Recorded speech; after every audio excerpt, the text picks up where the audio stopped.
కైలాస శిఖరం మీదున్న పరమశివుడి దర్శనం చేస్తానని హిమాలయ పర్వతాల దగ్గర ఉన్నటువంటి మానస సరోవరాన్ని దాటి కాళ్లతో నేను ఎక్కడమా అని కాళ్లతో ఎక్కడం మానేసి ఈ రెండు కాళ్ళు తీసి పైకి కట్టేసుకుని మోకాళ్లతో డేర్కుంటూ పర్వతం ఎక్కారు. ఎక్కితే ఈ కింద ఉండేటటువంటి చర్మము అన్ని పోయి ఎముకలు పైకి వచ్చేస్తే చీకటి పడిపోయిన డేకుతుంటే ఆయనకి దారి కనపడదని అక్కడ ఉండేటటువంటి మహాసర్పాలు పడగల విప్పి తమ పడగల మీద ఉన్నటువంటి మణుల కాంతిలో దారి చూపిస్తుంది. ఆయన భక్తికి పరవశించిపోయి వృద్ధుడి రూపంలో పరమశివుడు వచ్చారు. వచ్చి దర్శనమిచ్చి, ఎంత సాహసం చేశావప్పర్, ఇంత సాహసం చెయ్యకు, నీకు నేను తిరువయ్యూరులో దర్శనమిస్తాను వెళ్ళమన్నారు. కన్ను మూసి కన్ను తెరిచేటప్పటికి ఆరోగ్యంతో తిరువయ్యూరులో ఉన్నారు upper. Beyond any doubt prove చేశారండి శివభక్తి ఎంత గొప్ప స్థితికి తీసుకెడుతుందో నాయనార్లు చాలా మంది. ఈ సమస్త ప్రపంచం ఒక శివలింగంగా కనపడింది ఆయనకి. అలా బ్రహ్మాండములన్నీ నిండిపోయినటువంటి శివలింగము యొక్క పైభాగమునందు అమృతము ఘనీభవించినటువంటి ఆ చంద్రమండలం నుంచి పడేటటువంటి అమృత వృష్టి చేత తడుస్తూ ఉంటుంది.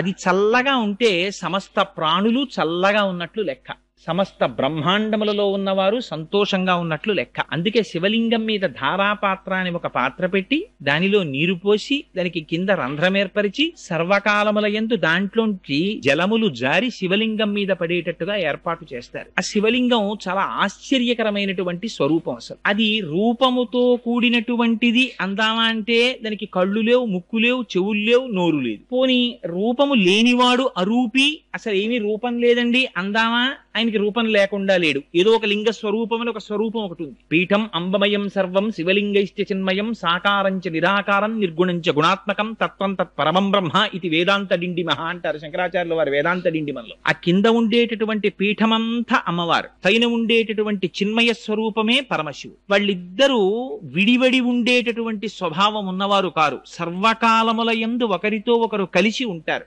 సుందరకాండలో సీతమ్మ తల్లి అంటుంది, శక్త్యా లోభయితుం నాహం ఐశ్వర్యేన ధనేనవా అనన్యే రాఘవేణాహం భాస్కరేణ ప్రభాయధ అంటుంది. నన్ను రాముడి నుంచి విడదీయగలవటోయ్, సూర్యుడి నుంచి సూర్యుడి ప్రభ, వజ్రము నుండి వజ్రము యొక్క కాంతి, పుష్పము నుండి పుష్పము యొక్క వాసన ఎలా విడదీయబడవో అలా నన్ను పరమాత్మ నుంచి విడదీయలేవంది. అలా వాళ్ళిద్దరూ సర్వకాలముల యందు కలిసే ఉంటారు. ఆ పార్వతీ పరమేశ్వర స్వరూపం అదిగో అటువంటి స్వరూపంలో ఆ శివలింగం చాలా చిత్రాతి చిత్రమైనటువంటి స్వరూపం. అందుకని అది రూపం ఉందందామా, రూపం లేదందామా?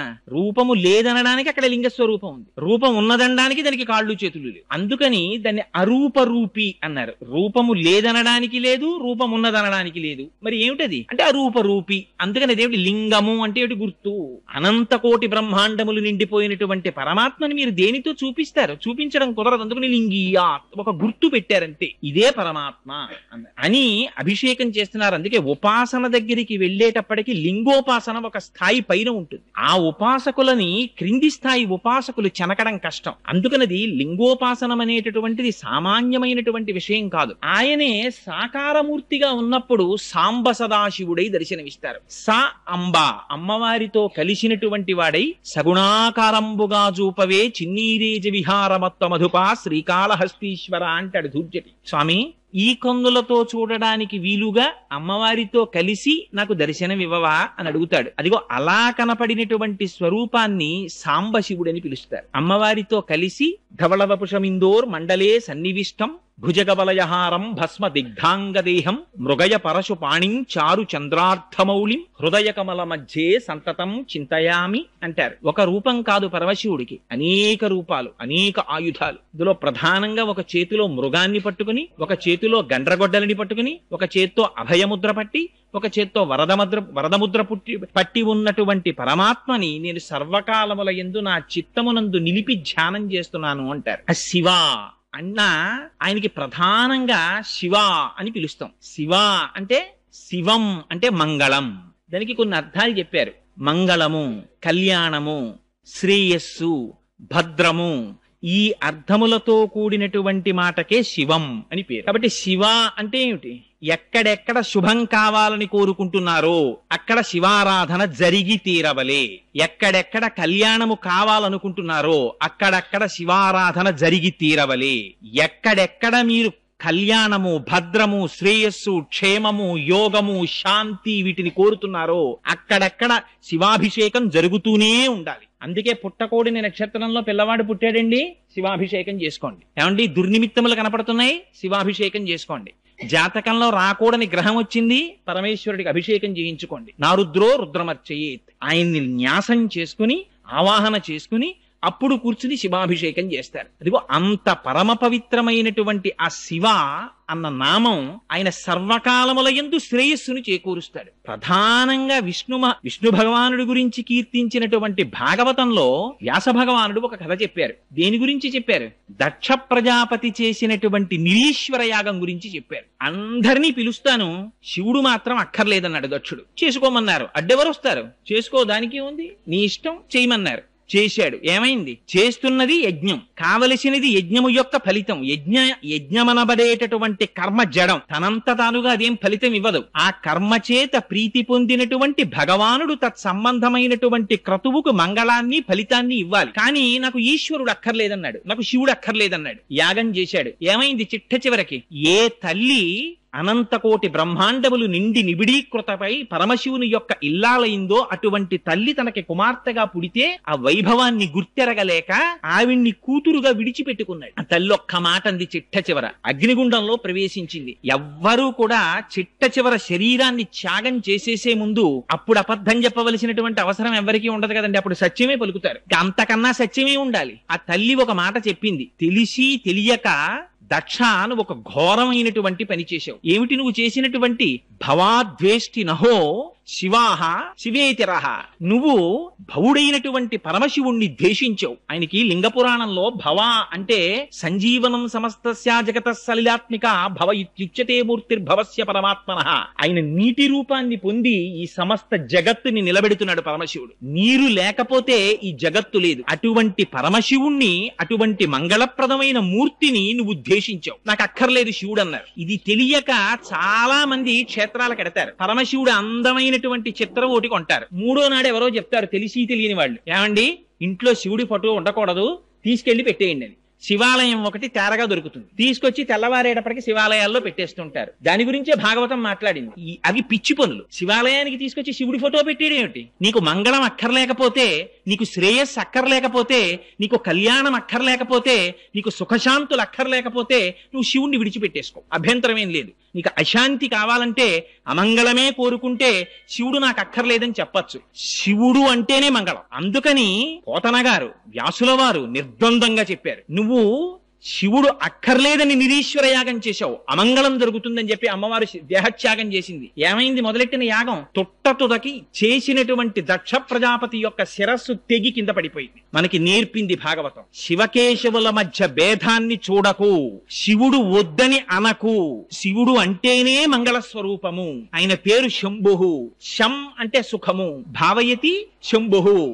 ఎవరు ఈ సుఖాన్ని ఇస్తున్నాడో ఆయనకి శంభుః అని పేరు. ఏమిటి సుఖం? నీకు జీవితంలో తెల్లవారి లేస్తే కోరేటటువంటి కామ్యమైనటువంటి కోరికల దగ్గర నుంచి పునరావృత్తి రహితమైనటువంటి శాశ్వత శివ సాయుధ్యమును ఇయ్యగలిగినటువంటి జ్ఞానము వరకు ఇయ్యగలిగినటువంటి వాడు పరమశివుడు. అందుకే ఎక్కడెక్కడ శివ కటాక్షము కలుగుతుందో అక్కడక్కడ జ్ఞానము ప్రసరిస్తుంది. అందుచేతనే ఆ మహానుభావుడికి శంభుః అని పేరు.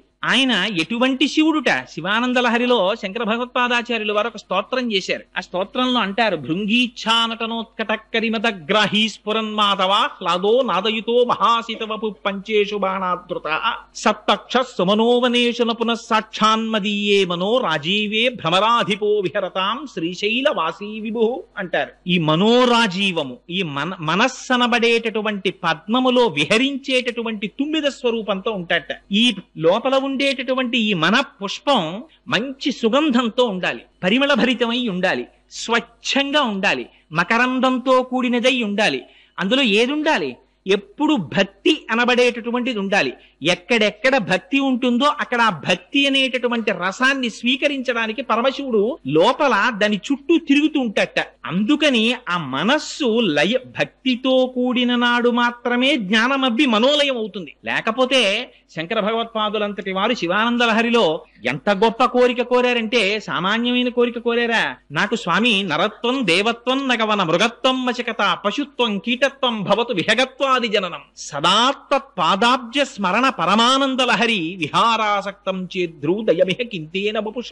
ఏ శరీరం వచ్చినా నాకు బాధ లేదు. నేను పక్షినైపోని, పిట్టనైపోని, పురుగునైపోని, కొమ్మనైపోని, కొండనైపోని, చెట్టునైపోని, పుట్టనైపోని శరీరం దేని వల్ల వస్తుంది? శరీరం చేసుకున్నటువంటి ప్రారబ్ధ కర్మను అనుసరించి వస్తుంది. కానీ భక్తి మాత్రం పరమశివుని యొక్క అనుగ్రహం లేకుండా భక్తి రమ్మంటే రాదు. ఏమండి, రేపటి నుంచి నేను భక్తి చేస్తానండి, అది చేయడానికి ఎక్సర్సైజ్ ఏం కాదది. ఆ భక్తి ఏర్పడడం కూడా భగవంతుని యొక్క అనుగ్రహం ఉంటే తప్ప భక్తి ఏర్పడదు. ఆ భక్తి నిజంగా తాదాత్మ్యతతో కూడినటువంటి భక్తి ఏర్పడిందా, దాని నుంచి విడిపడడం కూడా చాలా కష్టం. ఇందుచేత రామకృష్ణ పరమహంసకి పట్టిన పిచ్చి నాకెప్పుడు పడుతుందో అని ఏడిచారు చాలా మంది. ఎంతమందికి ఏర్పడుతుంది? లేచింది మొదలు పానీయంబులు త్రాగుచున్, కుడుచుతున్, భాషించుతున్, హాసలీలా నిద్రాదులు చేయుచున్, తిరుగుచున్, లక్షించుతున్, సంతత శ్రీనారాయణ పాద పద్మజుగళీ చింతామృతాస్వాద సంధానుండై మరచన్ సురారిసుతుడే తద్విశ్వమున్ భూవరా అని ప్రహ్లాదుడి గురించి చెప్పినట్టు, ఏది చేస్తున్నా పరమాత్మని గురించినటువంటి ఆలోచన సంతతము లోపల తిరిగేటటువంటి చిత్తవృత్తి ఏర్పడడం అంటే అది కేవలం పరమేశ్వరుని యొక్క అనుగ్రహం చేత ఏర్పడుతుంది ఆ భక్తి. ఇంటి భక్తితో కూడి ఉన్నప్పుడు మాత్రమే జ్ఞానం ఏర్పడి ఆ మనస్సు ఆత్మలోకి లయమవుతుంది. శంకర భగవత్పాదులు తారావళి స్తోత్రంలో ప్రార్థన చేస్తారు. శ్రీశైల శృంగే వివిధ ప్రసంగే శేషాద్రి శృంగే సదా వసంతం తమర్జునం మల్లిక పూర్వమేనం సిద్ధిం తథావిధ మనో విలయం సమాధౌ గాత్రే యదా మమలతాః పరివేశయంతి కర్ణే యదాః విరచయంతి ఖగాశ్చనీడాస్ అంటారు.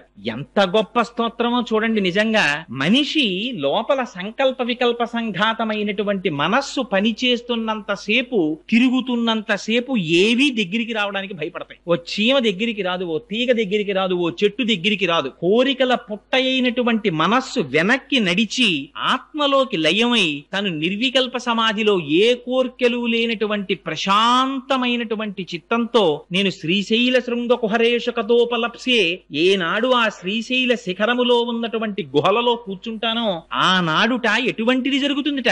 గాత్రం యదా మమలతాః పరివేశయంతి. ఆ తీగ చెట్టును అల్లుకుంటుంది. ఆ పక్కనే మనం కూర్చున్నాం అనుకోండి, మన వచ్చి అల్లుకోద్దని తెలిసి వీళ్ళే వెళ్ళిపోతాడు. ఎంతగా మనస్సు లయమైపోయినటువంటి స్థితికి నేను చేరుకోవాలంటే తీగలు భయపడకూడదు నన్ను అల్లుకోవడానికి, పక్షులు భయపడకూడదు నా చెవులలో పుల్లలు పెట్టి వాటిలో గూళ్లు కట్టుకోవడానికి. అంతగా మనోలయమైపోయినటువంటి స్థితి నాకు ఆ శ్రీశైల క్షేత్రంలో ఎప్పుడబ్బుతుందో అని స్తోత్రం చేశారు శంకరాచార్యుల వారు. అటువంటి స్వరూపం ఆ లింగ స్వరూపం. అది సామాన్యమైనటువంటి స్వరూపం కాదు. మన అదృష్టం ఏమిటంటే ఈ కార్తీక మాసంలో కృత్తికా నక్షత్రంతో పౌర్ణమి నాడు సాయంకాలం రాత్రి వేళ ఆ జ్యోతి స్వరూపంగా లింగం ఏర్పడింది. అరుణాచలంలో మహానుభావుడు ఆత్మదర్శనాన్ని పొందినటువంటి రమణ భగవానులు అంతటి వారు కూడా జ్ఞాని ఎన్నడూ భక్తిని విడిచిపెట్టడు అనడానికి ఇంకంతకన్నా ఉదాహరణ ఏమిటి? ఒకేసారి ముగ్గురు మహాపురుషులు దక్షిణ భారతదేశంలో కదలాడారు. ఒకరు చంద్రశేఖర పరమాచార్యులు, ఒకరు భగవాన్ రమణులు, ఒకరు మహర్షి అరబిందో. ముగ్గురు ఏకకాలమునందు జీవించారు. ఆశ్చర్యం, ఒక్కొక్కసారి నిజంగా ధర్మాకృతి అవి చదువుతుంటే ఆశ్చర్యం వేస్తుంది. రమణులు ఆశ్రమంలో ఉండగా చంద్రశేఖరులు ఆ అరుణాచలేశ్వరుని యొక్క కొండకి ప్రదక్షిణం చేయడానికి వెడుతుండేవారు. రమణులు ఒక్కరే బయటికి రాలేదు. చంద్రశేఖరులు ఒక్క క్షణం ఆగి ఆశ్రమం వైపు చూసి వెళ్లిపోయారు. రమణుల్ని అడిగారు, మీరు వెళ్ళలేదేం చంద్రశేఖర పరమాచార్యుల వారి దర్శనానికని. చంద్రశేఖర పరమాచార్యులని ఒకరు, రమణులని ఒకరు, రెండున్నాయా అని అడిగారు. ఎంతటి అద్వైత దర్శనమో చూడండి. అసలు దాని నుంచి జారలేదు రమణులు ఎప్పుడు. తొట్టతొదన శరీరానికి సర్కోమా పుట్టి రక్తం కారిపోతున్నప్పుడు కూడా, 104 జ్వరంతో శరీరం ఊగిపోతున్నప్పుడు కూడా, మీకు ఇప్పుడు కూడా స్వామి భగవాన్ మీరు ఇప్పుడు కూడా ఆత్మచింతనతోనే ఉన్నారా అంటే, గంధపు చెట్టుని పట్టి కొట్టినా, చెరుకు కర్రని పట్టి కత్తితో నరికినా, మోకాలకు పెట్టి విరిచినా, దంతముల మధ్య పెట్టి నలిపినా తీపి తప్ప చేదు రాదు. ఆత్మజ్ఞానము అబ్బినటువంటి వాడికి ఏమి చేసినా శరీరాన్ని ఆత్మస్థాయి నుండి దిగజారడు అని. అటువంటి స్థితిని పొందారు మహానుభావులు. అందుకే ఆ అరుణాచల లింగం గురించి ఎన్ని స్తోత్రాలు చేశారు. అదిగో అటువంటిది ఆ కృత్తికా నక్షత్రంతో కూడినటువంటి పౌర్ణమి నాడు కార్తీక మాసంలో ఏర్పడింది ఆ జ్యోతి స్తంభం. అదే మనం ఎక్కడ చెప్పినా కూడా 12 జ్యోతిర్లింగములు అని పేరు పెట్టి చెప్పి ఆ జ్యోతిర్లింగంగానే అజ్ఞానాన్ని మటుమాయం చేయగలిగినటువంటి లింగ స్వరూపాన్ని ధ్యానం చేస్తాం. అటువంటి వాటిలో పరమ ప్రఖ్యాతమైనటువంటి స్వరూపం కపిల తీర్థంలో ఉన్నటువంటి ఒక లింగం. ఇవాళ ఎందుకు ఈ విషయాన్ని ప్రస్తావన చేయవలసి వచ్చిందంటే, నాకు పాపం చాలా మంది ఫోన్ చేశారు, ఏమండి ఒక్కసారి ఆ కపిల తీర్థం గురించి 4 మాటలు చెప్పండి అని అడిగారు. ఈ మధ్య రామారావుపేట శివాలయంలో ఉపన్యాసం చెప్తూ కపిల తీర్థానికి జరిగేటటువంటి అన్నాభిషేకం గురించి ప్రస్తావన చేస్తే చాలా మంది ఈ మాట ఎక్కడైనా చెప్పినప్పుడు కపిల తీర్థం గురించి ఒక 4 మాటలు చెప్పండి అని అడిగారు. కపిల తీర్థం గురించి చెప్పడం అంటే శివలింగం గురించి చెప్పడమే. ఎందుకని అంటే శివలింగములు ఏర్పడడం దృష్ట్యా 7 రకాలుగా ఏర్పడతాయి. ఒకటి మృణ్మయములు అంటారు, అంటే మట్టితో చేయబడినటువంటి లింగం అయితే దాన్ని మృణ్మయ లింగము అంటారు. రెండవ దాన్ని సైకత లింగము అంటారు, అంటే తాత్కాలికంగా పూజ చెయ్యడానికి కానీ లేదా ఇతర పద్ధతులలో కానీ ఇసుకతో చేసినటువంటి లింగం అయితే దానికి సైకత లింగం అని పేరు. మూడవ దానిని లోహజ లింగము అంటారు, లోహంతో చేయబడినటువంటి లింగం అయితే అది లోహజ లింగం, బంగారము వెండి మొదలైన దాంతో. నాలుగవది రత్నజ లింగము అంటారు, రత్నములతో చేయబడినటువంటి లింగ స్వరూపం అయితే దాన్ని రత్నజ లింగం అంటారు. ఆ తరువాత వచ్చేటటువంటిది 5వ తరహా లింగం చెక్కతో చేయబడినటువంటిది, దారువుతో చేయబడినటువంటి లింగాన్ని 5వది. ఆ తరువాత చేయబడినటువంటి లింగం ఈ రాతితోంచి శైలజ లింగము అని, ఈ రాతిలోంచి చేయబడినటువంటి లింగాలు. ఇలా 7 రకాలుగా లింగములు తయారవుతాయి. ప్రతిష్ఠ దృష్ట్యా అంటే స్వామివారి శివలింగాన్ని ప్రతిష్ఠ చేసేటటువంటి పద్ధతిలో ఆలోచన చేసినప్పుడు 6 రకాలుగా చెప్తారు శివలింగాన్ని. మొట్టమొదటిది స్వయంభూలింగములు అంటారు. అది ఒకళ్ళు ప్రతిష్ఠ చేసింది కాదు, అది కాలంలో ఎప్పుడు ఏర్పడిందో ఎవ్వరికీ తెలియదు, తనంత తానుగా ఏర్పడినటువంటి శివలింగం. శ్రీశైలంలో ఏర్పడినది, రామేశ్వరంలో ఏర్పడినది. ఇలాంటి రామేశ్వరంలోది రామచంద్రమూర్తి ప్రతిష్ఠ చేశారని, శ్రీశైలంలో వారణాసిలో అలాంటి చోట్ల కేదారేశ్వరంలో అలాంటి చోట ఏర్పడినటువంటి శివలింగములకు అవి స్వయంభూలింగాలు. రెండవది దివ్యలింగములు అంటారు. దివ్యలింగములంటే దేవతల చేత ప్రతిష్ఠ చేయబడినటువంటి లింగములు. ఇక్కడ మనకి శ్యామలకోట సంస్థానంలో సామర్లకోట అంటారే, అక్కడ ప్రతిష్ఠ చేయబడినది. ఇలాంటి వాటిని దివ్యలింగములు అంటారు. ఇవి ఒకదానికన్నా ఒకటి కిందకు ఉంటాయి. మూడవ లింగం ఆర్షలింగములు అంటారంటే మహర్షులు స్థాపించినటువంటి లింగములు. నాలుగవ వాటిని మానుషలింగములు అంటారు, అంటే మనుష్యులు ప్రతిష్ఠ చేసినటువంటి లింగాలు. 5వది రాక్షస లింగములు అంటారు, అంటే రాక్షసులు కూడా శివలింగాన్ని ప్రతిష్ఠ చేస్తారు, అందుకని వాటిని రాక్షస లింగములు అంటారు. ఆ తరువాత 6వ లింగాన్ని అవి సహజలింగములు అంటారు. అవి ప్రకృతిలో తనంత తానుగా శివలింగం ఏర్పడి తనంత తాను ధారాపాత్ర ఏర్పడి తనంత తాను అభిషేకం జరిగిపోతుంటుంది. అలా జరుగుతుందా అండి అని మీకు అనుమానం రావచ్చు. మీరు ఎప్పుడైనా అరకు వెళ్ళినప్పుడు బుర్రా కేవ్స్ అని చెప్పి ఉన్నాయి, మనకి చాలా మంది చూడ్డానికి వెడుతూ ఉంటారు. మీరు వెడితే ఇప్పటికీ చూడొచ్చు, నది కొండని తులుచుకుంటూ వెళ్ళిపోయింది. వెళ్ళిపోతే ఆశ్చర్యం ఏమంటే అక్కడ ఒక శివలింగం ఏర్పడ్డాయి. ఆ శివలింగాలు పైన ఎక్కడో కొండ యొక్క ఉపరితలం ఉంటుంది, ఆ కొండ ఉపరితలం మించి ఖచ్చితంగా ఈ శివలింగం ఏర్పడిన దాని మీదకి సన్నటి ధార ఎడతెరిపి లేకుండా రాత్రింబాళ్ళు పడిపోతుంటుంది. ఆ పడిపోతున్నది శివలింగం పెరిగిపోతుంటుంది. అది విచిత్రం. అది పెరిగి పెద్దదైపోయి అక్కడికి వెడితే మనకి బుర్రా కేవ్స్ లో చూపిస్తారు, పెరిగి పెద్దదైపోయి శివలింగం స్తంభంలా పెరిగి పెరిగి మళ్ళీ వెళ్లి కొండను ముట్టుకుంటుంది. అలా నీళ్లు పడి ఆ శివలింగం అలా పెరుగుతూ ఉంటుంది. ఇప్పటికీ బుర్రా కేవ్స్ లో అటువంటి శివలింగాలు ఉన్నాయి. ఇప్పటికీ అభిషేక తీర్థం పడుతూ పెరుగుతున్న శివలింగాలు. అదిగో అటువంటి లింగములని సహజముగా ఏర్పడినటువంటి లింగములు అంటారు. ఆ తరువాతది బాణలింగం. బాణలింగం అంటే నర్మదా నదిలో ఉండేటటువంటి శిలల్ని నీటి యొక్క వేగము ఒరుచుకుంటూ వెళ్లడం చేత ఏర్పడినటువంటి లింగములను బాణలింగములు అని పిలుస్తారు. ఈ విధంగా ప్రతిష్ఠ దృష్ట్యా ఆ శివలింగాల్ని 7 రకాలుగా విభజించారు. అందులో పరమపావనమైనటువంటి లింగమూర్తి ఆ కపిల తీర్థంలో ఉన్నారు. మనకి వెంకటాచలం తెల్లవారి లేస్తే తెలుగువారికి కొంగు బంగారం వెంకటేశ్వర స్వామి వారు. వెంకటేశ్వర స్వామి వారి దర్శనం చెయ్యనటువంటి వారు ఎవ్వరూ ఉండరు. తెల్లవారి లేస్తే ఏ కష్టం వచ్చినా ఏ సుఖం వచ్చినా స్వామి సన్నిధానంలో చెప్పుకుంటాం, ఆయన దగ్గరికి పరిగెడతాం. ఆ వెంకటేశ్వర స్వామి వారు వెలిసినటువంటి 7 కొండలు ఎంత ప్రాచీనమైనవో ఆ బ్రహ్మాండ పురాణంలో ఒక మాట చెప్తారు, వరాహ పురాణంలో. అందులో కృతే వృషాద్రిం వక్షంతి త్రేతాయాం అంజనాచలం ద్వాపరే శేషశైలంతు కలౌ వెంకటాచలం నామాని యుగభేదేన శైలాస్థాస్య భవంతి. కృతయుగంలో దాన్ని వృషాద్రి అని పిలిచారు, త్రేతాయుగంలో అంజనాద్రి అని పిలిచారు, ఆ తరువాత ద్వాపర యుగంలో శేషాద్రి అని పిలిచారు, కలియుగంలో వెంకటాద్రి అని పిలుస్తున్నారు. యుగములు మారిపోయాయి కానీ ఆ కొండ మాత్రం అలాగే ఉంది. ఆ కొండ ఎంత ప్రాచీనమో కొండ కింద ఉన్నటువంటి ఆ కపిల తీర్థ క్షేత్రంలో ఉన్నటువంటి శివలింగము కూడా అంతే ప్రాచీనం. ఎందుకని అది స్వయంభూ. ఎప్పుడు ఏర్పడిందో ఎవ్వరికీ తెలియదు కపిల తీర్థం. ఎందుకు చెప్తున్నానంటే ఈ మాట, కపిల తీర్థానికి మీరు ఈ మాట వెళ్ళినప్పుడు, తిరుమల క్షేత్రానికి వెళ్ళినప్పుడు తప్పకుండా కపిల తీర్థానికి వెళ్ళండి. వెళ్ళి దర్శనం చెయ్యండి. వెంకటేశ్వరుడు ఒకడు, పరమశివుడు ఒకడు కారు, ఇద్దరూ ఒకటే. ఎందుచేత అంటే చంద్రశేఖర పరమాచార్యులు ఒక అద్భుతమైనటువంటి మాట చెప్తుండేవారు. తిరుమలై. తిరుమలై అంటే ఏమిటండి? తిరు అంటే శ్రీ అని అర్థం, గౌరవవాచకం. మలై అంటే శైలము, కొండ. దాని పేరేమిటి?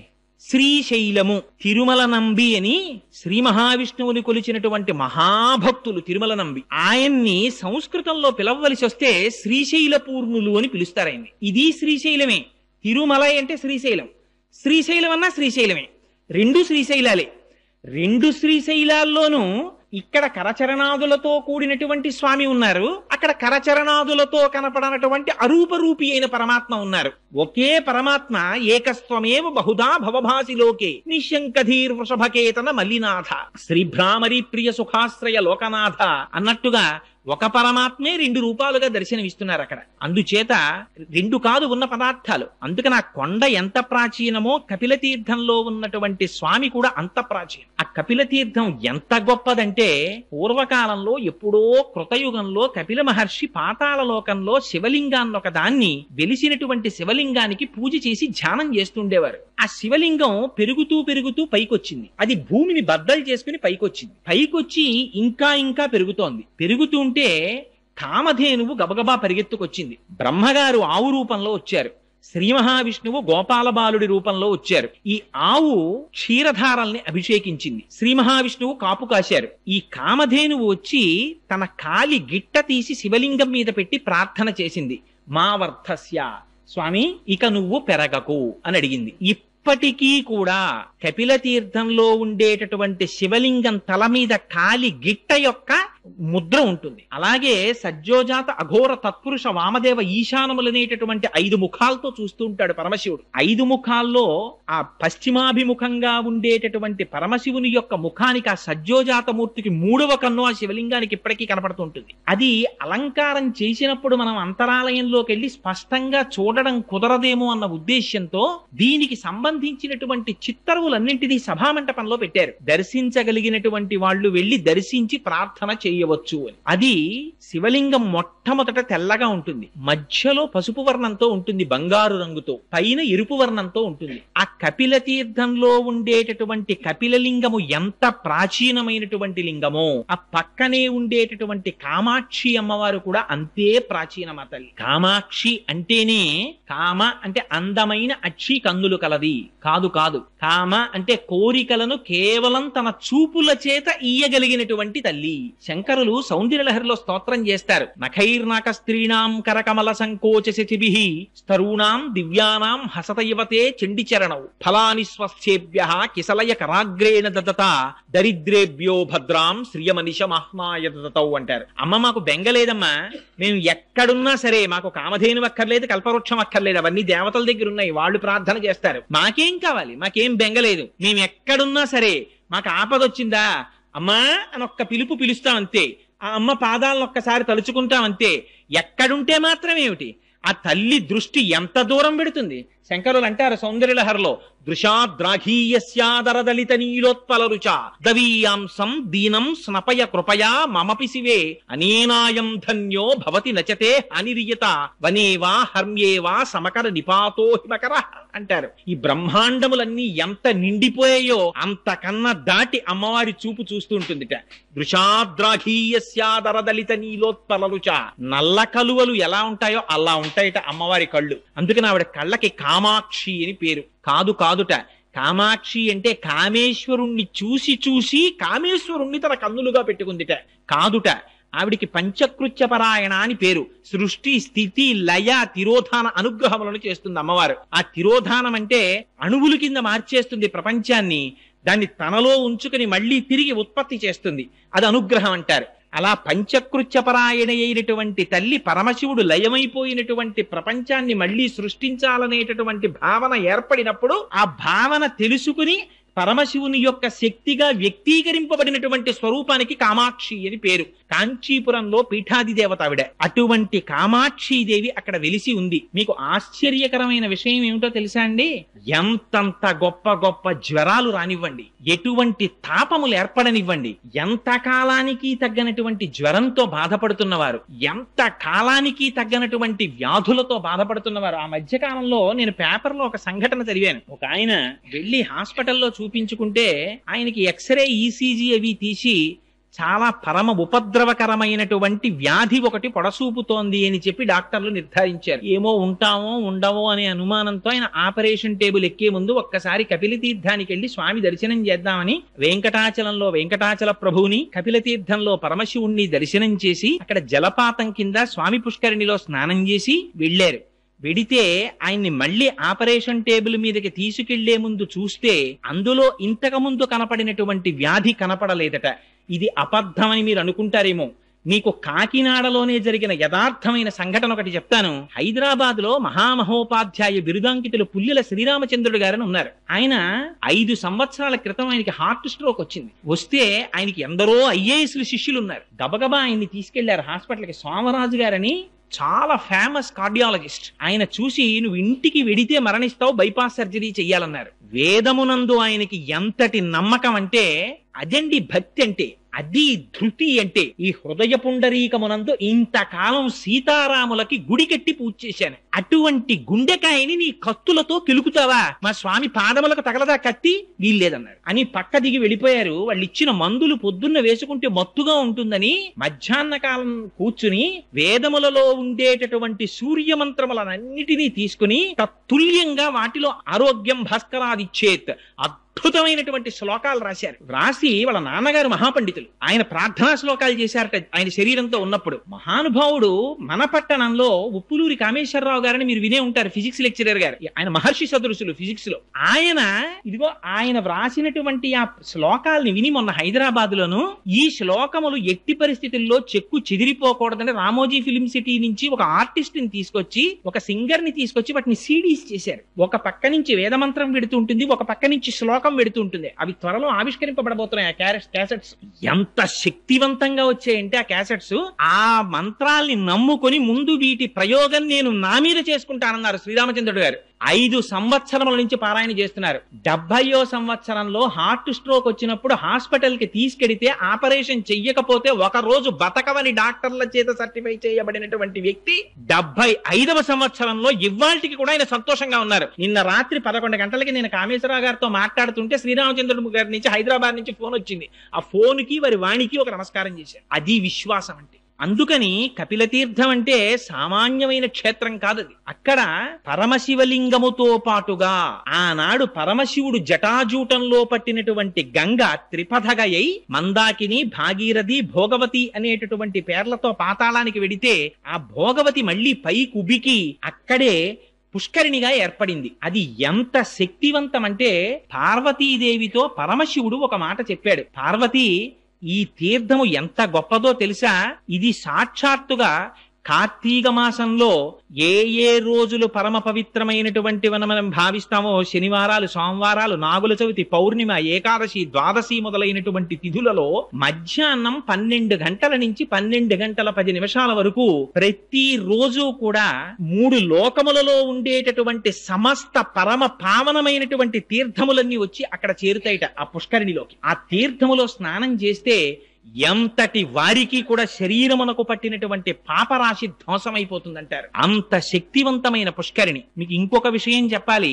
తగ్గనటువంటి జ్వరాలు, తగ్గనటువంటి తాపములు ఉన్నటువంటి వారు అమ్మవారికి అలంకారము చేయబడినటువంటి చందన ప్రసాదం స్వీకరిస్తారు. అక్కడ అమ్మవారికి పుష్యమాసంలో పౌర్ణమి నాటికి ముందు వచ్చేటటువంటి శుక్రవారం నాడు విశేషమైన అభిషేకం చేస్తారు కామాక్షి అమ్మవారి. చేసి సాయంకాలానికి అమ్మవారి శరీరమంతా అలదడానికి కావలసినంత గంధాన్ని తీస్తారు. తీసి అందులో పన్నీరు పోస్తారు, కుంకుమ పువ్వు కలుపుతారు. ఈ చందనపు ముద్ద చేసి బయట స్వరయుక్తంగా శ్రీ సూక్త, పురుష సూక్త, దుర్గా సూక్త, భూసూక్త మొదలైనటువంటి సూక్తములను చదువుతూ ఉంటారు. లోపల తెర వెనకాతల అర్చకులు అమ్మవారికి ఈ చందనంతో అలంకారం చేస్తారు. మూర్తంతా చందనంతో అలంకారం చేసేస్తారు. చీర అమ్మవారికి చందనంతో కట్టేస్తారు. అంచులు చందనంతో తీర్చిదిద్దుతారు. అప్పుడు అలంకారం చేసి ప్రదోష వేళలో తెర తీస్తారు. తెర తీసి ఆ సమయంలో పంచవాయిద్యాలు మోగుతాయి. అప్పుడే అమ్మవారికి కుంభహారతి, సూర్యహారతి, చంద్రహారతి, నక్షత్రహారతి, మంగళహారతి, కర్పూరహారతి, ఈ హారతులన్నీ పడతారు. పట్టినప్పుడు అమ్మవారిని దర్శనం చేస్తారు. ఆ దర్శనం చేసినటువంటి వారికి ఆ మరునాటి ఉదయం అమ్మవారి ఆ రాత్రి అంతా అమ్మవారు ఆ చందనంతో ఉంటుంది. ఆ చందనాన్ని ఒలిచి ఆ చందనాన్ని ప్రసాదంగా ఇస్తారు. ఆ చందనమును లలాటమునందు ధరించినటువంటి వాళ్ళకి ఎందరికో తగ్గనటువంటి జ్వరములు, తాపములు తగ్గాయని శాస్త్రం పేర్కొంటోంది.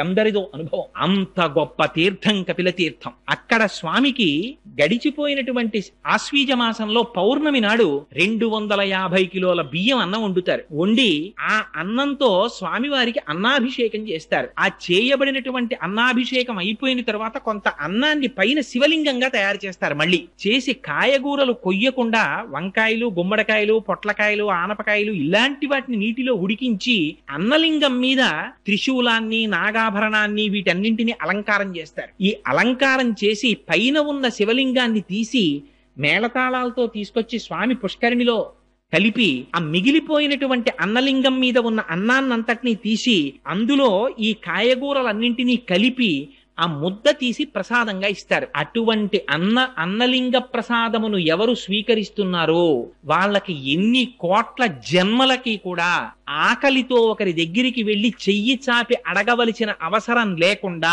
అన్నపానాదులకు లోటు లేనటువంటి స్థితిని వాడు పొందుతాడని ప్రమాణం. అదిగో అటువంటి అన్నాభిషేకం ఆ కపిల తీర్థంలో జరుగుతుంది. కపిల తీర్థం యొక్క గొప్పతనం ఏమిటంటే పితృకార్యం చెయ్యనటువంటి వాళ్ళు, పితృకార్యం మానేసినటువంటి వాళ్ళు, పితృదేవతల యొక్క ఆగ్రహమునకు గురి అయినటువంటి వారు కపిల తీర్థానికి వెళ్లి పితృకర్మ చేసినట్లయితే వారు ఇంతకు ముందు పితృకార్యాన్ని మానివేయడం చేత కలిగినటువంటి పాపము నివృత్తి అవుతుంది. అందుకే వెంకటాచల మహాత్యంలో చెప్తారు, మాధవుడని చెప్పి ఒక బ్రాహ్మణుడు త్రికాలముల యందు సంధ్యావందనం చేసేవాడు. ఆయనకి చంద్రలేఖ అని భార్య. అంత సంతోషంగా ఉన్నవాడికి ఎందుకు పుట్టిందో బుద్ధి కుంతల అనబడేటటువంటి ఎక్కడో పుట్టినటువంటి ఏ సంస్కారము లేనటువంటి ఒక స్త్రీ యందు మోహం కలిగింది. ఆవిడతో జీవించడం మొదలుపెట్టాడు, సురాపానం మొదలుపెట్టాడు. ఆఖరికి ఎంత దూరం వెళ్ళిపోయాడంటే మాంసభక్షణం చేయడం కూడా మొదలెట్టాడు. ఆవిడితో కలిసి కోయపల్లెల్లోకి వెళ్ళిపోయాడు. అటువంటి వాడు ఒకనాడు రాజు తన పరివారముతో కలిసి వెంకటాచల క్షేత్రానికి వెడుతుండగా చూసి వాళ్లతో పాటుగా బయలుదేరి వెళ్ళాడు. వెళ్ళి వాళ్ళందరూ కూడా మొట్టమొదటి కపిల తీర్థానికి వెళ్ళి అక్కడ పితృకార్యం చేశారు. ఈయన కూడా వాళ్లతో వెళ్లి పితృకార్యం చేసి మట్టి ముద్దలు తీసి పిండములుగా సమర్పించాడు. ఎందుకని తనకేమీ లేదు కనుక. తనేమి తింటున్నాడో దానితోనే పిండ ప్రదానం చేయాలి. అందుకని మట్టి ముద్దలతో పిండ ప్రదానం చేశాడు. వెంటనే ఆయన శరీరమునకున్నటువంటి పాపరాశి ధ్వంసమైంది. తరువాత వెంకటాచల పర్వత సానువులనెక్కి పైకెక్కాడు. అక్కడికెక్కి స్వామి పుష్కరిణిలో స్నానం చెయ్యగానే బ్రహ్మాది దేవతలు ప్రత్యక్షమై నీకు భవిష్యత్తులో నువ్వు ఆకాశరాజుగా జన్మిస్తావు, నీకు జన్మించినటువంటి కుమార్తె పద్మావతి వెంకటాచలపతికి భార్య అవుతుందని వరం ఇచ్చారు. అందుకని ఆ వెంకటాచలంలో ఉన్నటువంటి ఆ కపిల తీర్థంలో ఉన్నటువంటి ఆ తీర్థం అంత గొప్ప తీర్థం. అది సాక్షాత్తుగా పాతాళంలో భోగవతి పైకి పొంగింది. కపిల తీర్థంలో దర్శించవలసినటువంటి మహాద్భుతమైనటువంటి విషయం వేరొకటి ఏమిటంటే ఆ కపిల తీర్థానికి దాటి కొంచెం పక్కకి రాగానే మీరు ఎక్కడా చూడనటువంటి విచిత్రమైనటువంటి మూర్తి సోమస్కంద మూర్తి ఉంటారు. అక్కడ ఆ పక్కన ఉన్న అరుగు ఉంటుంది. ఆ అరుగు మీద సోమస్కందుడు ఉంటారు. ఈ మాట మీరు ఎవరైనా వెళ్ళినప్పుడు తిరుమల క్షేత్రానికి తప్పకుండా దర్శనం చేయండి. ఆ సోమస్కందుడు ఏర్పడడం వెనకాతల ఒక కథ ఉంది. రాజేంద్ర చోళుడనేటటువంటి చక్రవర్తికి కలలో కనపడి పార్వతీ పరమేశ్వరులు ఆదేశించారు, నన్ను సోమస్కందుడిగా అక్కడ ప్రతిష్ఠ చేయమని. అందుచేత సోమస్కందమూర్తి వెలిశారు. సోమస్కందుడు అంటే సా ఉమా స్కంధ. పరమశివుడి పక్కన పార్వతీదేవి, పార్వతీదేవి పక్కన స్కందుడు ఉంటారు, సుబ్రహ్మణ్యేశ్వర స్వామి. ఆయన తల్లిదండ్రులు ఎంత పెద్ద ఆఫీసర్లు అయితే మాత్రం ఇద్దరు ఐఏఎస్ ఆఫీసర్లే అనుకోండి. తల్లిదండ్రులు పిల్లాడు వాళ్ళిద్దరి మధ్యలో కూర్చొని ఆడుకోవడం మానేస్తాడు ఏమిటి? అమ్మ మా నాన్నగారు పెద్ద చీఫ్ సెక్రటరీ, మా అమ్మగారు పెద్ద ఐఏఎస్ ఆఫీసరు, వీళ్ళిద్దరి మధ్యలో నేను ఆడుకోకూడదు అనుకుంటాడు వాడు. అలా పార్వతీ పరమేశ్వరుల మధ్యలో నిలబడి ఆ పిల్లవాడు ఆడుకుంటూ సంతోషంగా కనపడతాడు, చేతులూపుకుంటూ సుబ్రహ్మణ్యేశ్వరుడు. అదిగో అటువంటి మూర్తికి సోమస్కంధమూర్తి అంటారు. ఆ సోమస్కంధమూర్తిని దర్శనం చేసినంత మాత్రం చేత పరమశివానుగ్రహం కలిగి ఉల్లాసవంతంగా ఎటువంటి సమస్యలున్నా సమస్యలు తీరుతాయిట. అటువంటి సోమస్కంధుడు ఉంటాడు. ఆ పక్కనే ధనిశ్చండు అని ఒక మూర్తి ఉంటారు. మనకి శివాలయాలన్నింటిలోనూ కూడా చండీశ్వరుడు ఉంటాడు. ఇక్కడ ఉన్నారు కదా స్వామి, వెనకాతలే ఉంటారు. ఆ చండీశ్వరుడు గురించి చంద్రశేఖర పరమాచార్యులు వారు ఎప్పుడు చాలా అందమైన మాట ఒకటి మాట్లాడేవారు. చండీశ్వరుడు అన్న మాట ఎప్పుడు చెప్పినా చంద్రశేఖరులు ఏమనేవారంటే, మనలా పుట్టి పరమశివ కుటుంబంలో 5వ వాడైన వాడు అనేవారు. ఎందుకని? శివుడు, పార్వతి, గజాననుడు, సుబ్రహ్మణ్యుడు, ఈ నలుగురు కాకుండా దక్షిణ భారతదేశంలో ఎప్పుడెప్పుడు ఊరేగింపు జరిగినా అప్పుడప్పుడు ఈ చండీశ్వరుణ్ణి కూడా 5వ వాడిగా తీసుకెడతారు. ఆయన కుటుంబంలో ఒక సభ్యుడైపోయాడు. అసలు ఆ చండీశ్వరుడి వృత్తాంతం చాలా ఆశ్చర్యకరం తెలుసా అండి. ఎందుకంటే కార్తీక మాసంలో ఇంత పరమ పవిత్రమైన ఆలయంలో అసుర సంధ్య వేళలో కూర్చుని అట్లాంటి వృత్తాంతం మనం చెప్పుకున్నా విన్నా చాలు, మన జన్మ పావనం అయిపోతుంది. ఆ చండీశ్వరుడు, ఆయన పేరు మనందరం ఎలా పుట్టామో అలా విచార శర్మ అనేటటువంటి పేరుతో మనలాగే పుట్టి పెరుగుతుండేవాడు. ఆయన వేదం చదువుకుంటూ ఉండేవారు. ఒకనాడు ఆవులను కాసేటటువంటి ఒక గొల్లవాడు ఒక ఆవుని పట్టుకుని కొడుతున్నాడు. చూశారు ఆయన, బాధ కలిగింది. అయ్యయ్యో, గోవు యొక్క శరీరంలో 3,000,000 దేవతలు ఉంటారంటారయ్యా, ఆవును కొడుతున్నావా అన్నారు.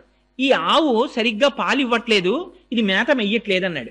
ఆవుని కొట్టకు, నీకు చేత కాకపోతే ఇక నుంచి నేను కాస్తాను ఆవులను అని ఊళ్ళో వాళ్ళని నొప్పించి వేద విద్యార్థి విచార శర్మ ఆవులన్నింటినీ తీసుకుని వెళ్ళేవాడు.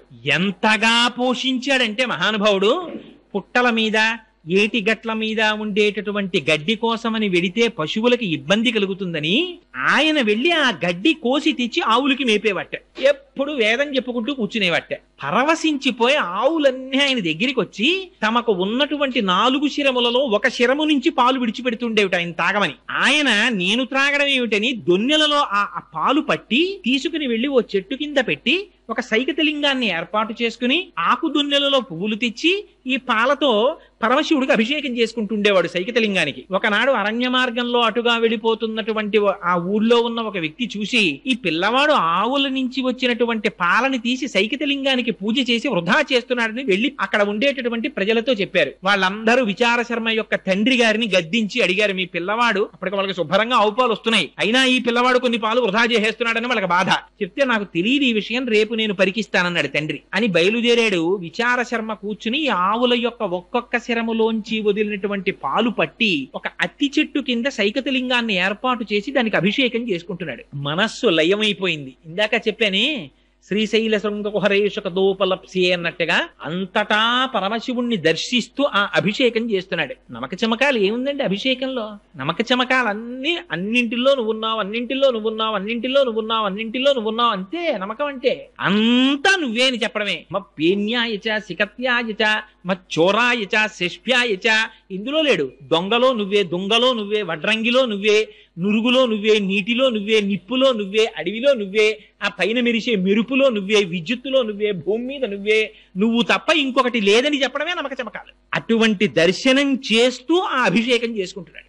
ఆ అభిషేకం జరుగుతున్నటువంటి సమయంలో తండ్రి చూశాడు. అరే రేవిడి ఇన్ని పాలు వృధా చేసేస్తున్నాడు రా అని ఒక కర్ర ఒకటి పట్టుకొచ్చి ఆ పిల్లవాడిని విపరీతంగా బాదాడు. కానీ ఆ పిల్లవాడి మనస్సంతా లయమైపోయింది పరమశివుల్లో. లయమైపోయినటువంటి వాడికి ఏది వినపడుతుంది కనుక, ఏం తగులుతుంది కనుక, తన్ను నిశాచురుల్ పొడవ దైత్య కుమారుడు మాటిమాటికో పన్నగశాయి, ఓ ధనుజభంజన, ఓ జగదీశ, ఓ సర్వాపన్న శరణ్య, ఓ అఖిల పావనయంచు నుతించు కాని తా కన్నుల నీరుతాడు భయకంప సమేతుడు కాడు భూవరా అంటారు.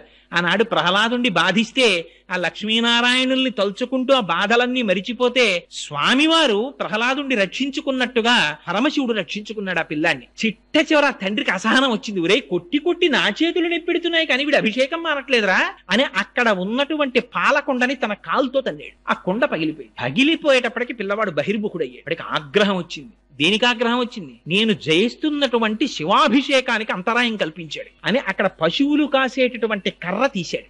ఎంతవరకు నిలబడతాడో చూడాలనుకున్నారు పరమశివుడు.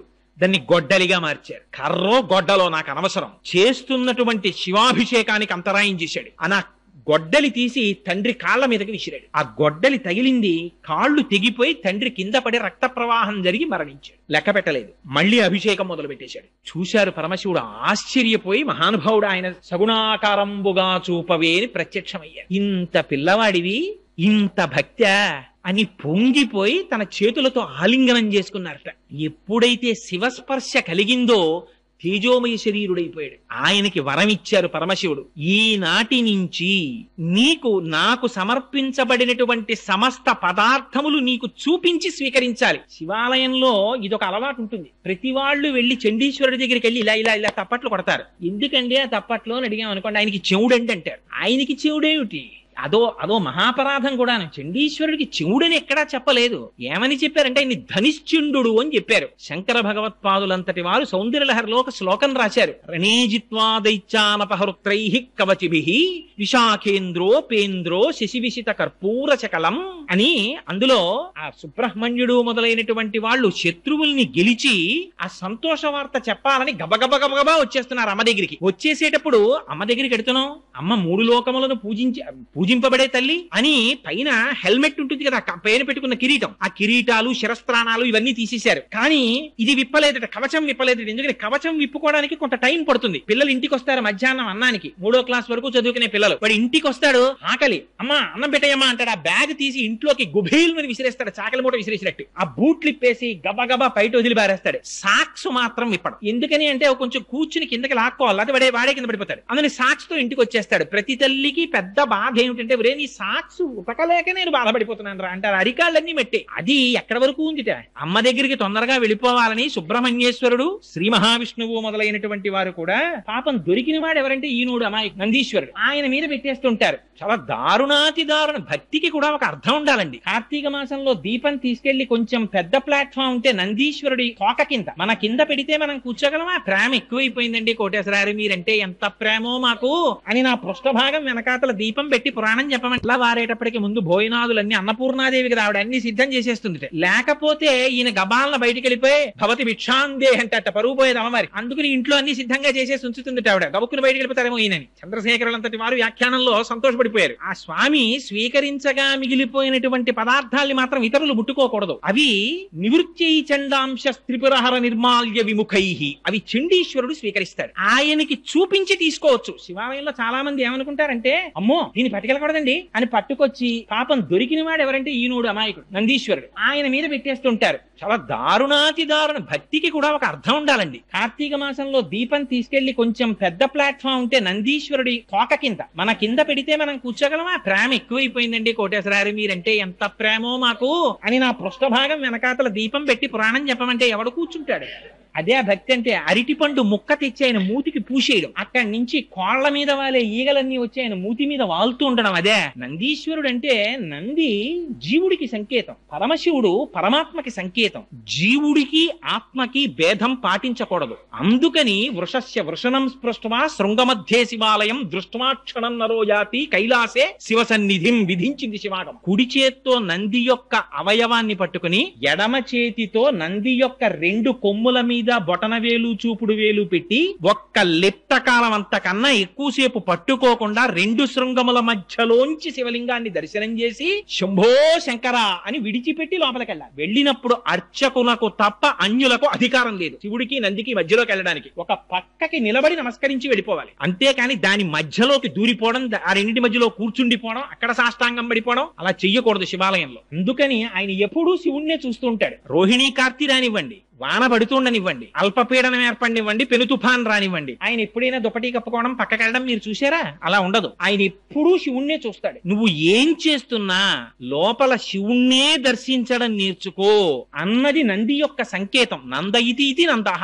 ఆ శివానందాన్ని పొందుతుంటాడు ఆయన ఎప్పుడు. అందుకే గణంతి శంభోత్వ చరిత సరిత కిల్బిషరజో దళంతి ధీకుల్యాహస్సరణిషు పతంతి విజయతాం. చండీశ్వరుడి ద్వారా కటాక్షిస్తాట. అందుకని ఆయన దగ్గరికి వెళ్లి నిశ్శబ్దంగా నమస్కారం చేస్తారు. అందుకని పక్కన మెట్లు కట్టింది. అంతేకాని అక్కడికి వెళ్లి ఆయన మీద నువ్వులు జల్లేయడం, గట్టిగా తప్పట్లు కొట్టేయడం, లేకపోతే ఆ పక్కకి వెళ్లి నిలబడి ఏదో మన ఇంట్లో కింద అపార్ట్మెంట్ లో వాచ్మెన్ ఎవరినో పిలిచినట్టు ఆ గోడ పక్కన ఇలా తప్పట్లు కొట్టేస్తే లోపల నుంచి అయ్యో అమ్మా వచ్చావా అని ఆయన బయటికి ఏం తొంగి చూసి అది భక్తి అనుకోవాలా, పూజ అనుకోవాలా, అపచారమా ఉపచారమా ఏమనుకోవాలి?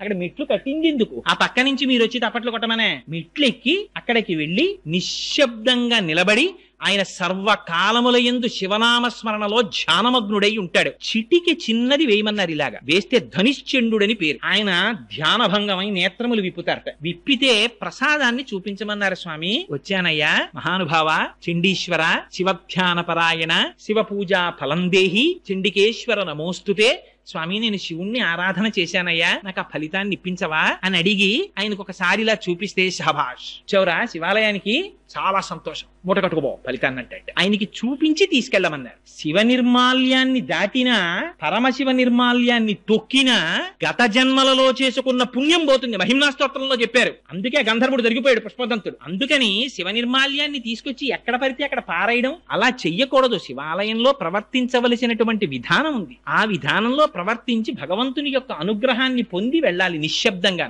అందుచేత అదిగో అటువంటి ధనిశ్చండు ఉంటాడు ఆ కపిలేశ్వర తీర్థంలో. ఆయనని ఒక్క చిటిక వేస్తే చాలట, కన్నులు విప్పి మహానుభావుడు ఫలితాన్ని మనకి కటాక్షిస్తాడు. అదిగో అది ధనిశ్చండ వృత్తాంతం. అది దాటి యువతలకొస్తే అక్కడ కాలభైరవుడు ఉంటాడు. ఆ కాలభైరవుడు మహానుభావుడు. ఆయన గురించి స్తోత్రం చేస్తారు. దేవరాజ సేవ్యమాన పావనాంగ్రి పంకజం వ్యాళయజ్ఞ సూత్రమిందు శేఖరం కృపాకరం నారదాది యోగి బృంద వందితం దిగంబరం కాశికాపురాధినాథ కాలభైరవం భజేత్. జ్ఞానముక్తి సాధనం విచిత్రపుణ్యవర్ధనం శోకమోహ దైన్యలోభ కోపతాపనాశనం తే ప్రయాంతి కాల భైరవాంగ్రి సన్నిధిం ధ్రువం అని ఆ మహానుభావుణ్ణి నమస్కారం చేసినంత మాత్రం చేత కపిల తీర్థంలో ఉండేటటువంటి కాలభైరవుడి దగ్గర 2 శక్తులు ఉంటాయి. ఏమిటా? ఇవి నా సొంతంగా చెప్తున్నాను అనుకుంటున్నారేమో, మహాప్రభో వరాహ పురాణాంతర్గతం. అందులో ఆయన సంతాన రక్షకుడు. మనకి కలిగినటువంటి సంతానము రక్షింపబడేటట్టుగా చూస్తాడు.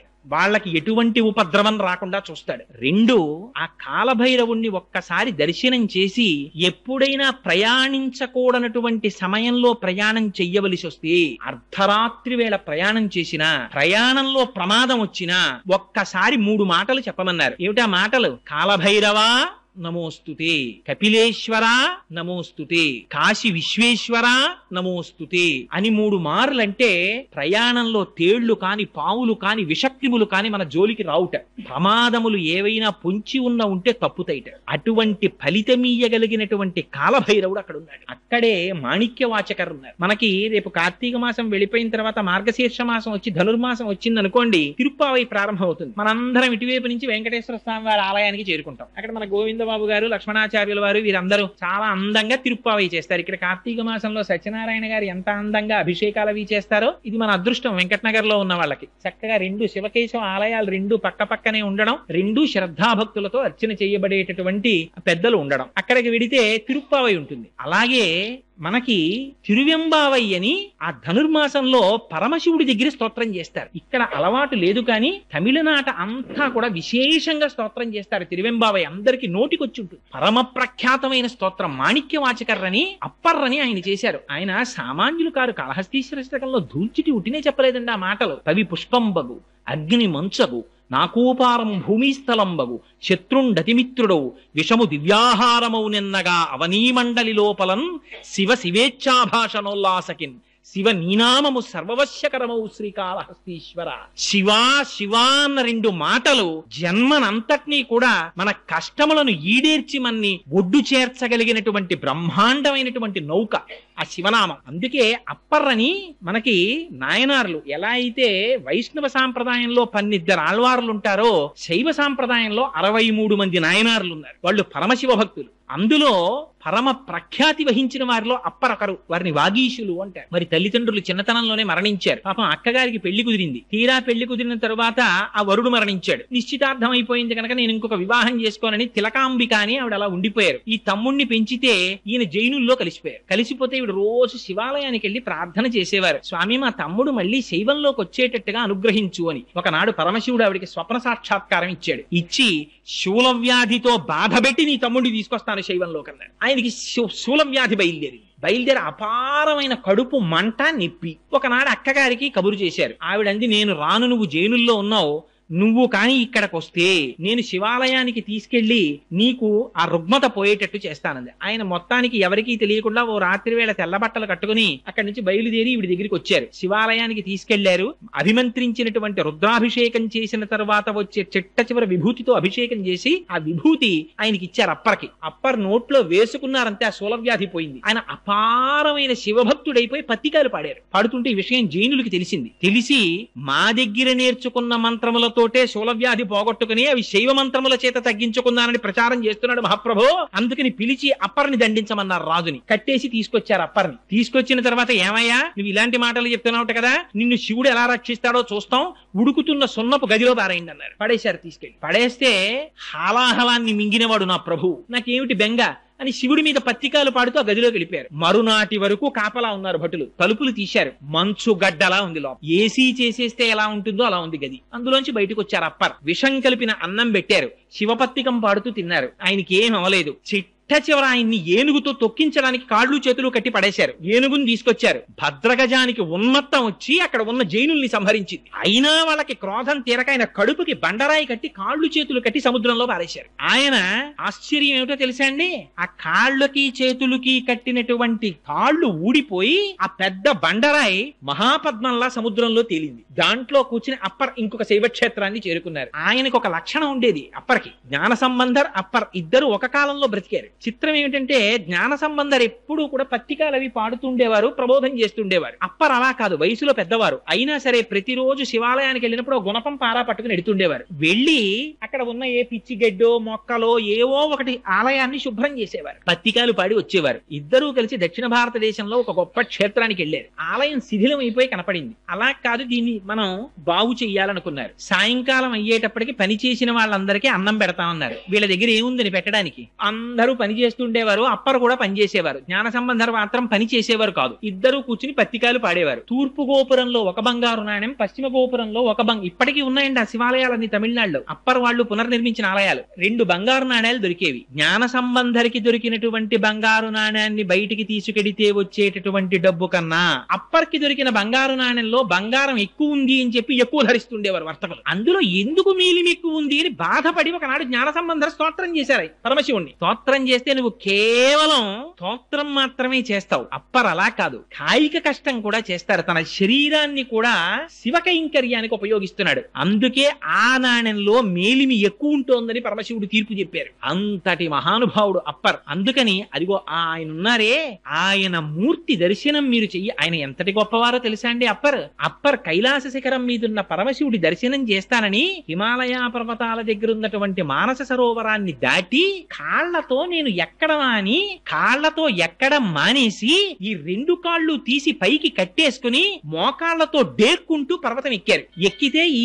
కింద ఉండేటటువంటి చర్మము అన్ని పోయి ఎముకలు పైకి వచ్చేస్తే చీకటి పడిపోయిన డేకుతుంటే ఆయనకి దారి కనపడదని అక్కడ ఉండేటటువంటి మహాసర్పాలు పడగల విప్పి తమ పడగల మీద ఉన్నటువంటి మణుల కాంతిలో దారి చూపిస్తుంది. ఆయన భక్తికి పరవశించిపోయి వృద్ధుడి రూపంలో పరమశివుడు వచ్చారు. వచ్చి దర్శనమిచ్చి ఎంత సాహసం చేశావప్పర్, ఇంత సాహసం చెయ్యకు, నీకు నేను తిరువయ్యూరులో దర్శనమిస్తాను వెళ్ళమన్నారు. కన్ను మూసి కన్ను తెరిచేటప్పటికి ఆరోగ్యంతో తిరువయ్యూరులో ఉన్నారు upper. Beyond any doubt prove చేశారండి శివభక్తి ఎంత గొప్ప స్థితికి తీసుకెడుతుందో. నాయనార్లు చాలా మంది, 63 మంది నాయనార్ల యొక్క చరిత్ర పెరియ పురాణంలో చదువుతుంటే ఇంతంత గొప్పవాళ్ళ, నిజంగా ఏమి మహాభక్తులు రా వీళ్ళందరూ అనిపిస్తుంది. అప్పర్ ఎంత గొప్పవారంటే వృద్ధుడైపోయి కూడా జ్ఞాన సంబంధర్ కుర్రవాడు. జ్ఞాన సంబంధర్ పర్యటనకు వస్తే అప్పరేరి అప్పరేరి అని అడిగేవారు పల్లకీలోంచి. అటువంటి మహానుభావుడు వచ్చారని ఎంత వినయం అంటే అప్పర్కి. జ్ఞాన సంబంధర్ కూర్చున్న పల్లకీని అప్పర్ మోస్తూ ఉండేవారు. ఇక్కడే ఉన్నానన్నారు. ఎక్కడున్నారని చూస్తే తన పల్లకీ మోస్తున్నారు. గభాలన పైనుంచి దూకి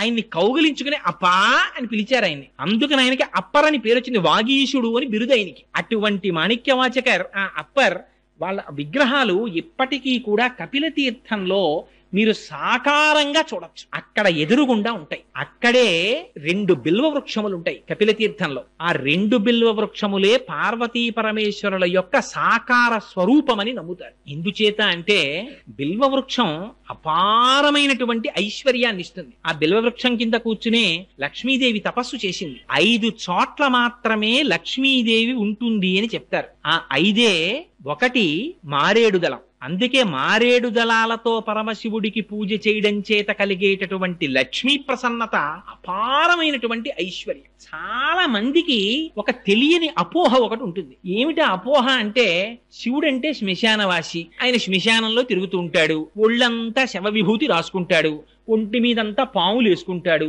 ఏదో రక్తం ఓడుతున్న ఏనుగు చర్మం కప్పుకుంటాడు, పులి చర్మం కప్పుకుంటాడు, ఆయనకే ఏమీ లేదు, ఆయనే అలా తిరుగుతుంటాడు, మళ్ళీ ఆయన దగ్గరికి వెళ్ళి మనం నమస్కారం కూడా ఎందుకు, ఆయనకి జలాలతో అభిషేకం అని ఒక అపోహ. అది కాదు. మీరొకటి ఆలోచించండి, తల్లిదండ్రులు అనబడేటటువంటి వారు తాము దాచుకుంటారా, తమ పిల్లలకి పెడతారా? తమ పిల్లలకి పెడతారు. త్యాగే నైకే అమృతత్వ మానసు.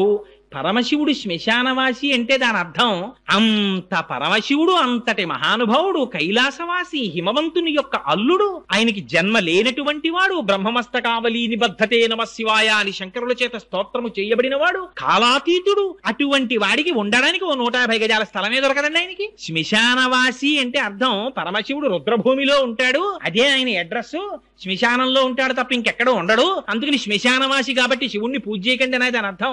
ఏది శ్మశానం కాదు నాకు చూపించండి. శ్మశానానికి వెళ్ళని వాడిని చూపించండి నాకు. శ్మశానానికి వెళ్ళనివాడు ఉన్నాడు ఆ ప్రపంచంలో? ప్రపంచంలో పుట్టిన ఏ వస్తువైనా వెళ్ళిపోవలసిందే శ్మశానానికి. జాయతే గచ్చతే ఇది జగత్, వస్తుంది వెళ్ళిపోతుంది. ఎక్కడెక్కడ ఈ జగత్తంతా పుట్టి వెళ్ళిపోతుందో అదంతా శ్మశానమే. ఇక్కడ ఒక చెట్టు పుడుతోంది, చెట్టు మరణిస్తోంది, శ్మశానమైంది. ఇక్కడ నేను గట్టిగా మాట్లాడితే ధ్వని ప్రకంపనల చేత జీవులు చచ్చిపోతున్నాయి, శ్మశానమైంది. నా కాళ్ల కింద పడి జీవులు చచ్చిపోతున్నాయి, శ్మశానమైంది. నేను తింటే చచ్చిపోతున్నాయి, శ్మశానమైంది. అంత మహాశ్మశానమైంది. అంటే సమస్తము పరమశివుని చేతనే ఆవరింపబడి ఉంది. శివుని కన్నా వేరొకటి లేదు. అందుకని బ్రహ్మాండ వ్యాప్త దేహ భసిత హిమరుచాభా సమానా భుజంగై.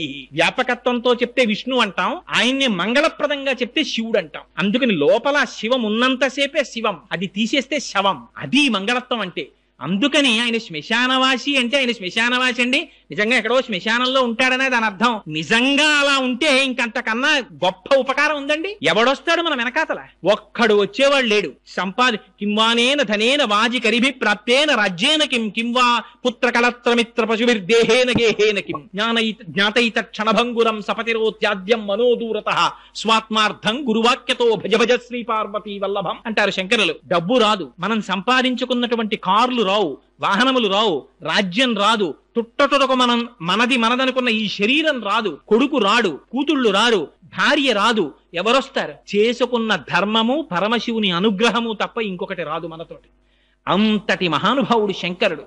శం కరోతి ఇది శంకర.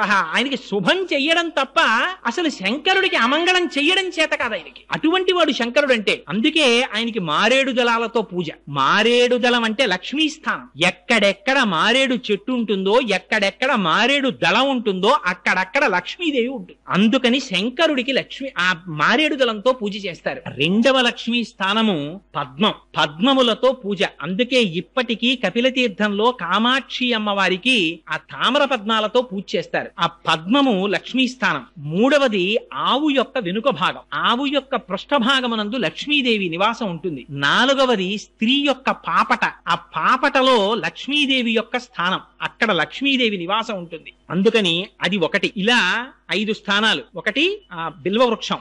ఆ బిల్వ వృక్షం అంటే ఆ బిల్వదళంలో. రెండవది పద్మం. మూడవది స్త్రీ పాపట. నాలుగవది ఏనుగు యొక్క కుంభస్థలం. అందుకే గజారోహణం అంటుంటారు. ఏనుగు యొక్క కుంభస్థలంలో లక్ష్మీదేవి ఉంటుంది. ఐదవది ఆవు యొక్క వెనుక తట్టు. ఈ 5 ప్రాంతములు లక్ష్మీ స్థానాలు. అందుకని మారేడు దళంతో పరమశివుడికి పూజ. దానివల్ల అపారమైనటువంటి లక్ష్మీ సంపత్తి. కపిల తీర్థంలో ఇప్పటికీ కూడా 2 బ్రహ్మాండమైన మారేడు చెట్లు నిలబడి ఉంటాయి. ఇక్కడ లింగాకృతిలో ఉన్నటువంటి మహానుభావుడే అక్కడ సాకారముగా మారేడు చెట్ల రూపంలో ఉన్నాడని నమ్ముతారు. వెళ్ళి ఆ మారేడు చెట్లకి నమస్కారం చేస్తారు. ించవలసినటువంటి వేరొకటిది, అక్కడే నాగుల చావిడి అని చెప్పి జంట నాగులు పెనవేసుకున్నటువంటి అనేకమైన మూర్తులు కలిగిన పెద్ద వేదిక ఒకటి ఉంటుంది. పూర్వం అక్కడ ప్రతిష్టలు చేసేవారు. ఇప్పుడు కుదరదు, ఎందుకంటే అసలు అంగుళం ఖాళీ లేదు. అక్కడికి వెళ్లి నమస్కారం చేస్తే, అభిషేకం చేసుకుంటే అక్కడే వల్లీ దేవసేనా సమేత సుబ్రహ్మణ్యేశ్వర స్వామి వారు ఉన్నారు. కాలసర్పదోషం ఉన్నవారు, కుజగ్రహ దోషం ఉన్నవారు, నవగ్రహ దోషాలున్న వాళ్ళు కపిల తీర్థానికి వెళ్లి స్వామివారికి అభిషేకం చేయించుకుంటే వాళ్ళకి ఉన్నటువంటి సమస్త గ్రహ దోషములు పోతాయంటారు. అదిగో అంతటి పరమపావనమైనటువంటి క్షేత్రం ఆ కపిల తీర్థం. ఆ కపిల తీర్థానికి వెళ్లి సేవించినంత మాత్రం చేత పాపములు నివృత్తి చేయబడి తదనంతరం ఆ శేషశైలాన్ని అధిరోహించి ఆ లోపల ఆనందనిలయాధీశుడైనటువంటి వెంకటాచల ప్రభువుని సేవిస్తారు. దుచిత పూర్వం అసలు కపిల తీర్థాన్ని సేవించకుండా, కపిల తీర్థాన్ని దర్శనం చెయ్యకుండా అసలు ఒక రాత్రి నిద్రపోవాలి కపిల తీర్థంలో. ఆ తరువాత మాత్రమే వెంకటాచలం కొండ మీదకి వెళ్లేవారు. ఇప్పుడు చాలా మంది కపిల తీర్థాన్ని విడిచిపెట్టి వెంకటాచల కొండ మీదకి వెడుతున్నారు. కాబట్టి నా మనవి ఏమిటంటే, ఈ మాట మీరు వెంకటాచల క్షేత్రానికి వెళ్ళినప్పుడు తప్ప తప్పకుండా కపిల తీర్థాన్ని సేవించండి. అది మహత్తరమైనటువంటి తీర్థం. అటువంటి తీర్థాన్ని సేవించడం చేత, అటువంటి శివలింగానికి నమస్కారం చెయ్యడం చేత మన శరీరమునకు పట్టినటువంటి పాపరాశి ధ్వంసమై మనకి కావలసినటువంటి భగవంతుని యొక్క అనుగ్రహం ప్రసరింపబడిన నాడు మనకి కావలసినటువంటి కామితములన్నీ వాటంతట అవే తీరిపోతాయి. అంత శక్తివంతం. మీకు ఏవేవి కావాలనుకుంటున్నారో అవన్నీ అక్కడున్నాయి. ఇంకొక గొప్ప విషయం ఏమిటో తెలుసా అండి? వెంకటేశ్వర స్వామి వారు పద్మావతి కళ్యాణం జరగడానికి ముందర వకుళమాతని ఆకాశరాజు యొక్క భార్య అయిన ధరణీదేవి దగ్గరికి పంపిస్తూ ఒక సొరంగ మార్గం చూపించారు. అమ్మా, నువ్వు ఈ సొరంగ మార్గంలో వెళితే కింద కపిల తీర్థానికి చేరుకుంటావు. అక్కడ కపిలేశ్వరుడు అన్న పేరుతో శివుడు ఉన్నాడు. ఆయనకి నమస్కరించి ఆయన అనుగ్రహాన్ని పొంది ధరణీదేవి దగ్గరికి వెళ్ళమన్నారు. ఇప్పటికీ వకుళమాత నడిచి వచ్చినటువంటి ఆ సొరంగ మార్గం ఇంకా కపిల తీర్థంలో ఎదురుగుండా ఉంది. దాన్ని నరసింహ గుహ అని పిలుస్తారు. అక్కడ నృసింహస్వామి వారు ఉంటారు. కానీ ఈ మధ్య కాలంలో ఆ నృసింహస్వామి వారి విగ్రహానికి ఉన్నటువంటి ముక్కు కొద్దిగా భిన్నమైంది. అందుకని ఇప్పుడు ఆ గుహ మూసేశారు తలుపులు. కానీ ఇప్పటికీ మీరు ఆ గుహని చూడొచ్చు. ఆ గుహలోంచే వకుళమాత వెంకటాచలం నుంచి క్రిందకు వచ్చి కపిలేశ్వరుని యొక్క అనుగ్రహాన్ని పొంది పద్మావతి శ్రీనివాసుల పరిణయం అవుతుందని స్వామివారు ఆశీర్వదించిన తరువాత పద్మావతి శ్రీనివాసుల కళ్యాణం అయింది. అంత హరిహర అభేదమైనటువంటి క్షేత్రం ఆ కింద ఉన్నటువంటి కపిలతీర్థ క్షేత్రం. అందుచేత తప్పకుండా మీరందరూ ఆ కపిల తీర్థాన్ని సేవించండి. నన్ను చాలా మంది ఫోన్లో అడిగి ఉన్న కారణం చేత ఆ కపిల తీర్థం గురించి 4 మాటలు ఇవాళ ప్రస్తావన చేయబోయ్ అని అడిగారు. మీరందరూ చేతులు కదుపుతున్నటువంటి పరిస్థితిని, మీకున్న పమిట కొంగులతోటి వాటితోటి మీరు రాసుకుంటున్న పరిస్థితిని బట్టి నేను గమనించాను. మిమ్మల్ని అందరినీ దోమలు విశేషంగా బాధిస్తున్నాయి. అయినా కూడా నిజంగా ఎంత భక్తి తత్పరతతో కూర్చున్నారో కానీ మహానుభావులు ఆ శివనామం వినడానికి ఏమి చేతకాని వాడిని నేను చెప్తేనే ఇంత ఆర్తితో చెవులు దొప్పలు చేసుకుని తాగుతున్నారంటే మీరు ఎంతటి భాగవతులు. కానీ చాలు మన జన్మకి కార్తీక మాసంలో పరమశివ సన్నిధానంలో 4 మాటలు చెప్పుకునే అదృష్టం. రేపటి రోజున పరమశివుని యొక్క అమోఘ కృత్యం అది విన్నంత మాత్రం చేత పుత్రం పౌత్రం సమాసాద్యా స్కంద సాలోక్యతాంబ్రజేత్ అని వాల్మీకి మహర్షి ఫలస్తుతి చెప్పారు. పుత్ర పౌత్రులు, కొడుకులు, మనవలు, మునిమనవలు చూసి హాయిగా ఎటువంటి ఈతి బాధలు రోగాలు లేకుండా ఆరోగ్యంతో ఉండి తొదన స్కందలోకానికి చేరుకుంటాడయ్యా అని ఫలస్తుతి చెప్పారు. అంత పరమపావనమైనటువంటి ఘట్టం గనక రేపటి రోజున సుబ్రహ్మణ్యేశ్వర స్వామి వారి జననమునకు సంబంధించినటువంటి వృత్తాంతాన్ని విజ్ఞాపన చేస్తాను. కార్తీక మాసం కనుక అటువంటిది విన్నంత మాత్రం చేత మనకి ఎంతో మేలు చేకూరుతుంది. మహానుభావుడు సామాన్యుడు కాడు. సుబ్రహ్మణ్యుడు అంటే కామాదిరోహ కలుషీకృత దుష్టచిత్తాం సిక్వాతు మామవ కళాధర కాంతికాత్య వల్లీశనాథ మమదేహి కరావలంబం అంటారు. అంత గొప్ప స్వామి ఆ సుబ్రహ్మణ్యమూర్తి. అందుకని రేపటి రోజున ఆ వృత్తాంతాన్ని విజ్ఞాపన చేస్తాను. మంగళాశాసనపరైః మదాచార్య పురోగమైః సర్వైశ్చ పూర్వైరాచార్యైః సత్కృతాయాస్తు మంగళం. మంగళం కోసలేంద్రాయ మహనీయ గుణాత్మనే చక్రవర్తి తనూజాయ సర్వభౌమాయ మంగళం. ఉమాకాంతాయ కాంతాయ కామితార్థప్రదాయినే శ్రీగిరీశాయ దేవాయ మలినాథాయ మంగళం. కరచరణకృతం వా కర్మ వాక్కాయజం వా శ్రవణనైనజం వా మానసం వాపరాధం విహితమవిహితం వా సర్వమేత్తక్షమస్వ. శివ శివ కరుణాబ్ధే శ్రీ మహాదేవ శంభో. సర్వం శ్రీ ఉమామహేశ్వర పరబ్రహ్మార్పణమస్తు. స్వస్తి.